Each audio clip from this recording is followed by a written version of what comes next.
ഇന്ന് നിയമസഭയിൽ എന്തൊക്കെയാണുള്ളതെന്ന് നോക്കാം. അതിന്റെ വിശദാംശങ്ങളും അരുൺ തന്നെ നൽകും. വയനാട് പുനരധിവാസത്തിലെ അനിശ്ചിതത്വമായിരിക്കും ഇന്ന് പ്രതിപക്ഷം നിയമസഭയിൽ ഉന്നയിക്കുക. ആരോഗ്യ, കുടുംബക്ഷേമ, മത്സ്യബന്ധന വകുപ്പുകളുടെ ധനാഭ്യർത്ഥന ചർച്ചകളും ഇന്ന് സഭയിൽ നടക്കുന്നുണ്ട്.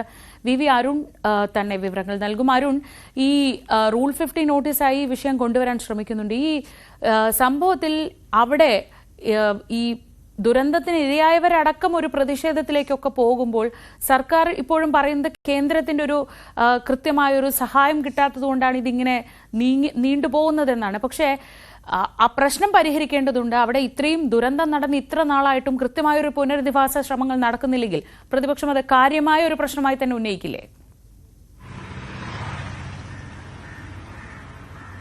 തീർച്ചയായിട്ടും വയനാട്ടിലെ മുണ്ടക്കയിലും ചൂരൽമലയിലും ദുരന്തമുണ്ടായിട്ട് 8 മാസമാകാറായിട്ടും ദുരിതബാധിതരുടെ അന്തിമ ലിസ്റ്റ് പ്രസിദ്ധീകരിക്കാത്തതും പുനരധിവാസ പ്രവർത്തനങ്ങൾ മന്ദഗതിയിലായതും സഭ നിർത്തി ചർച്ച ചെയ്യണം.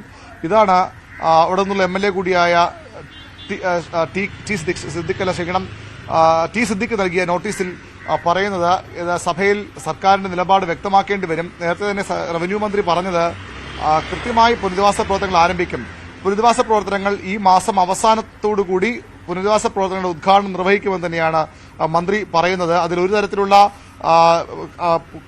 പിന്നോട്ട് പോക്കും ഉണ്ടാകില്ല. കൃത്യമായി തന്നെ പുനരധിവാസ പ്രവർത്തനങ്ങളുമായി മുന്നോട്ട് പോകുമെന്ന് മന്ത്രി പറയുന്നു. അപ്പോഴും ജനങ്ങൾ ആശങ്കയിലാണ്. ഇതുവരെ ഈ ലിസ്റ്റ് പ്രസിദ്ധീകരിച്ചിട്ടില്ല.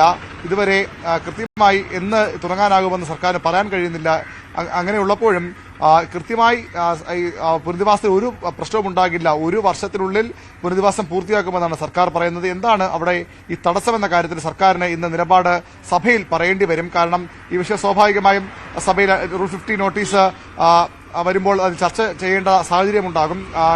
ഏറ്റവും അവസാനം മന്ത്രി പറഞ്ഞത് മുണ്ടക്കൈ ചൂരൽമല ദുരന്തബാധിത പുനരധിവാസത്തിനെ കണ്ടെത്തി എൽസ്റ്റൺ നെടുമ്പാല എസ്റ്റേറ്റുകളുടെ സർവേ നടപടികൾ വേഗത്തിൽ പൂർത്തിയാക്കുമെന്നുള്ളതാണ്. ടൌൺഷിപ്പ് നിർമ്മാണത്തിന് മുന്നോടിയായുള്ള ഹൈഡ്രോളജിക്കൽ, ജിയോളജിക്കൽ, ഫോട്ടോഗ്രാഫിക് ഭൂമിശാസ്ത്ര സർവേകൾ ഉടൻ പൂർത്തിയാക്കുമെന്നും പറയുന്നുണ്ട്.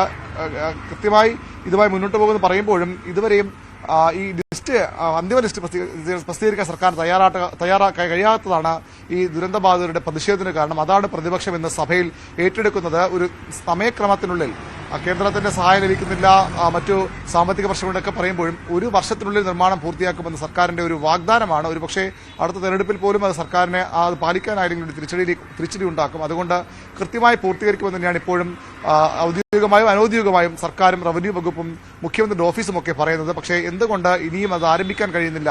കൃത്യമായ ഒരു തീയതി ഇതിനെന്ന് പ്രഖ്യാപിക്കാനാകും, എന്ന് പുനരധിവാസ പട്ടിക, കൃത്യമായി ഗുണഭോക്താക്കളുടെ പട്ടിക എന്ന് പ്രസിദ്ധീകരിക്കാനാകുമെന്ന കാര്യത്തിലൊക്കെ ഒരു വ്യക്തത ഇന്ന് സർക്കാർ സഭയിൽ വരുത്തുമെന്നാണ് പ്രതീക്ഷിക്കുന്നത്. ശ്രീജ. വി അരുണാണ് വിവരങ്ങൾ നൽകിയത് തിരുവനന്തപുരത്ത് നിന്ന്.